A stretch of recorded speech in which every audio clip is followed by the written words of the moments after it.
Ya, kita dekat belakang rumah dekat pucung ni, pokok jambu belakang dia besar.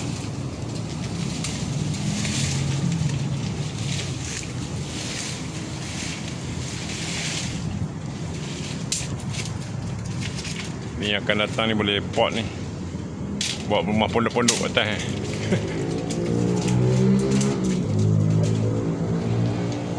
Depan sana highway. Tu lampu highway bawah.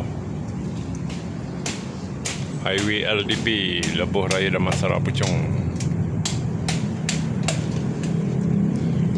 Jambu ni dekat dalam longkang aja. Sebelah longkang ni rumah sewa ni.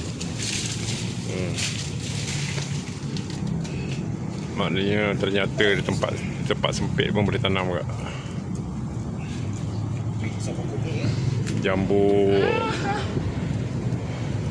Jambu air Taiwan, jambu madu Taiwan. Dia tak patah. Yang mana menghalang kau tu kau buang je. Jadi senang boleh kau panjat. Tak ada rimbun sangat.